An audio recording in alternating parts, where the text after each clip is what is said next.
Hello again, everyone. I have a letter here from a donation off of GoFundMe. And remember, if you do make a contribution to the GoFundMe link, I will immediately move your letter to the top of the list. So here we go. Hello, Ollie. As a subscriber of yours for almost 2 years, let me just say how happy I am to see you expanding your channel as you have helped so many. I was one of the ones that donated to your Kickstarter a while back, and listening to all the videos you have recently done for others, there is no doubt that patterns run deep amongst narcissists. That being said, I would like for you to read this message of hope to all your viewers of your channel in reference to how you've helped me and how my life has changed since I have gone no contact. 2 years ago this December, I came upon your channel and quickly knew what I was dealing with. I am the only child with narc parents. Unlike the rest of my life where I learned everything the hard way, it was in your very early videos on going no contact that I took your advice. My husband and I have been married for over 10 years and have no children and live 9 hours away from my parents. On the day I went no contact, the best way to describe the feeling was it was like playing chicken with the train, and I knew it was now or never for me to jump. I had a fabulous therapist who supported me 100% and whom I sent the no contact email with as she sat beside me. Well, that's awesome. That's really good. If you got a therapist that'll help you construct one of those, if you decide that's the way you want to do, if you want to actually notify them, to have a therapist to do that is amazing. I still go in to see her about once every 3 months. I call it maintenance. Before I went no contact, I developed a plan to quickly pay off a large debt that my husband and I owed them and was able to execute that plan flawlessly. Most of my life I self-sabotaged and learned life the hard way. Of course, we all know why we are prone to do so. But something just clicked to me upon watching one of your videos about no contact, and I knew beyond a shadow of a doubt I had to jump off those tracks before the train that was my parents' abuse took me down. And that's really what it is. You're standing on the tracks and, those narcissists are that train bearing down on you. It has been a year and a half of no contact with my parents and then 11 months with my maternal grandmother who is 87. I am her only grandchild too, by the way. She and my parents live a long distance from each other. I had confided in her the abuse I was discovering and the triggers I had since going no contact. She even agreed with the abuse and witnessed some of it and said I seemed so happy. Then abruptly, right after Christmas, I received a letter from her cutting off contact with me because what I had done to my parents. And they always, whether it's the narcissist or the enabler, it's always about what you've done. You know what you did. I know you know what you've done. What you've done is some imaginary bullshit that, they want to keep this vague thing that they throw at you so they don't have to face down their own abuse. So what you've done really was go no contact and say, I'm not taking this abuse anymore. So whenever you hear about, what you've done, what you did, what this is about. No, this is about me fighting back, okay? Not some imaginary ghost bullshit of something that I've supposedly done so wrong, now I need to be disconnected. That is crap. Don't fall for what you've done. You could tell she put a lot of thought and time into her penmanship, and her penmanship was perfect and very legible. I have been expecting this letter to come as my gut told me for the last year not to trust her, but I wanted to be able to say I tried, if only for myself. And she had been the only family member I had felt safe with. Okay, now, and remember, my father, meet Normus, is a synonymous letter writer. He loves writing letters, whether it was to me or my brother or my ex-wife or the letter he wrote to my therapist who was their therapist. And then when I was going to see them after my no contact, this threatening letter that he sent, and again, that's another thing. You know, she told her, you know what you're doing, you know what you've done. It's that you know what you've done bullshit. And then they put it in writing because they think it's like more, it proves something more. It's more professional. It's like they get this charge and they get off on it. You know, it almost feeds their own narcissistic supply, you know, writing these letters. But that's why doing video blogs is so much better because you know, letters are up for interpretation sometimes and they can be taken many different ways. And then they could always twist the letter and say, well, you're reading it wrong. That's not what I meant. And because a letter is something that they could definitely use as a weapon, you know, when you try to argue back on it or fight back on a letter, and then they tell you, well, if that's how you're taking it, that just proves my point. Don't fall for the letter bullshit. The letter writing is another tool that the narcissist loves to use. It's also why I sometimes I like to say after no contact, you usually don't want to tell them, and you want to be careful of writing letters for the same reason, because then they could take your words and twist them around and say they mean something other than what they really mean. So be careful with letters, whether you're writing them or you're getting them from your narcissistic abuser. They're a tool of the narcissist. Now, when she's either on her deathbed or passes away, I will know, after receiving the letter, who she really was the whole time. Exactly. And remember, when she does die, you don't owe her jack shit. Just because she died does not absolve her of this bullshit. To all the viewers out there who are hesitant of jumping off the tracks and going no contact, this is what I want you all to know. There is so much life has to offer that you cannot even fathom. I am a completely different person. I have lost 75 pounds and work every day to parent myself and nurture and validate the inner child in me that never was. And congratulations on your weight loss as somebody who's lost 110 pounds after going no contact and hasn't looked back and hasn't had those urges to stuff my face. Like, if you have weight problems, if you're using food as a comfort because of your abuse and you're still involved with these narcissists, trust me, I'm not saying it's going to be 100%, but you're going to have a much better chance of getting your health, your weight, your eating habits under control once you step back and go no contact for a while and you start gaining that clarity. And then you're not going to need those comfort foods. You're not going to need that. Not going to need to stuff your face late at night. You're not going to need to you're not going to need to self-satisfy yourself with food because of the pain and abuse that has been perpetrated on you by your narcissist.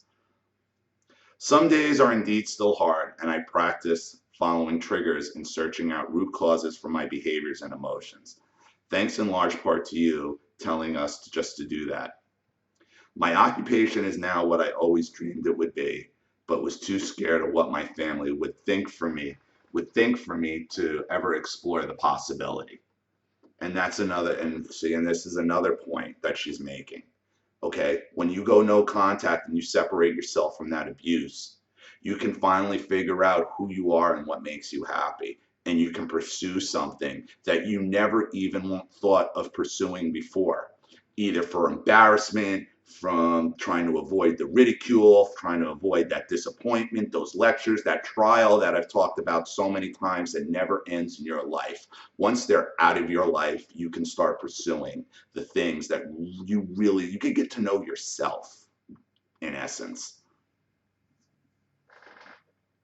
I am an unconventional Christian in that I work by myself to help support those who are in religious cults and transitioning out, and others who are going through any type of crisis in faith. No matter what they are searching for, I offer support to them, no questions asked. I wanted to do that for quite some time, but my parents never approved and wondered how I could make any money, never mind the fact I was only wanting to do it for the ministry and to serve God. And there's the money factor again. Now, regardless of how you feel about religion or God or what your stance is, this is something that, she's trying to help people with. And all her parents are looking at is, well, how are you going to make any money doing this? How are you going to make any money doing this? Because we know narcissists are, one of their main driving factors is collecting money, making money, hoarding money, because to them, money is power, power is control. And the more money you have, the better it benefits them, children included. Because a narcissist likes to think of the future because they know they're going to get old, they know they're going to die, and they want somebody, primarily you, the black sheep, to take care of them. So they don't want you to make money because they want you to succeed for you. They want you to succeed for them so they have some place for their old decrepit asses to go and die, and they can continue to perpetrate their abuse on you until you stick them in that pine box. It's funny how life works, Ollie. Having gone through all this in the last couple of years and being raised by narcissistic parents, I'm able to identify and relate that much more to all those I work and come in contact with, as most of them experience the same type of abuse and shunning from my family. My husband is my number one fan and my rock. And I know what that's like. My wife has been pushing me for this for a while. People I have known for years say I have done a complete turnaround and I am a completely different person, all for the better. I do credit a large part of my ongoing success to your emphasis on going no contact. Well, thank you, but you got to understand, you can watch my videos, you can get something out of my videos, okay, and I can show you the way. It's like you could lead a horse to water, but you can't make him drink. You're doing this on your own. Now, if you need my channel for support, and that's what it's here for. Okay, but don't overcredit me either, because when you when you get the courage to turn your life around and cut these people out of your life, that's you doing that. You know, I might have put the idea in your head. I might have shown you. I might have shown you the river. I might have shown you where the water was, but I didn't get you to drink. You drink it on your own, and then you took it and ran on your own. So make sure you give yourself the credit you deserve. You have my continued prayers for you and your channel and your wonderful wife and precious Erin. The hour I sent the no contact email to my parents, I messaged you on Facebook thanking you quickly, responding with a congratulations. It meant everything to me. I'd like to end with some lyrics to one of my favorite songs about the importance of living an authentic life. If not for yourself, then for those who come behind you. And I swear now that freedom is here. I'm going to taste it all for you. I'm bad to the bone. I'm just a little torn. I'm making so much love. So those of us who have nothing to fear, we've got to make damn sure that it was worth it. We do have the power, and we cannot allow fear to dictate our life story any longer. Thank you for your message. And more so, thank you for wanting to reach out to, because this message isn't for this person. It's for everybody. Because when you find the water and you drink, you want everybody who feels this way to drink it too. Because it hurts to see people in so much pain. It really does. And this woman has dedicated her life now to helping these people who have been abused for so long under this narcissistic abuse that so few even heard of or understand or know how to deal with. You know, people kill themselves, people die of stress, they fall into addiction, obesity. We know what happens to us. And, you know, up until a few years ago, we didn't get better. We didn't know what it was because we didn't share our stories. We didn't talk about it. Talking about it, getting our stories out there without fighting with the narcissist, keeping them out of your life, is how this woman got better, and is how a lot of you have communicated are getting better, how I'm getting better, how this channel is driving me to feel better and get better, whether it's with my health or this channel or whatever it is in life. Going no contact is going to open up the doors that you should have walked through 20, 30, 40, 50, 60 years ago. And, you know, when you drink that water and you get yourself to drink and you stand on your own 2 feet, you want to bring everybody else down to that lake. and you want to get them to drink it as well. So thank you for your beautiful message. Thank you again for your contribution to my channel. I really appreciate it, and the contributions the last day and a half have been friggin' amazing. So I wish you all the luck in the world. I wish you continued success and continued healing as you go forward, because there are still going to be ups and downs. There's still going to be people trying to mess with you, trying to get in your head, trying to draw you back. But as she said, you got to get off those you got to get off those train tracks before the narcissist express runs you over. And because you're either going to get off those tracks, or that narcissist train's going to take you out. If you enjoyed this channel, please consider making a contribution to the GoFundMe link in the description box below. And remember, if you do make a contribution of any amount, and you want your story out there, I will immediately make you go to the top of the list, and you'll immediately have a video made for you. This is Ollie Matthews. Thanks for watching. I'll see you all again shortly.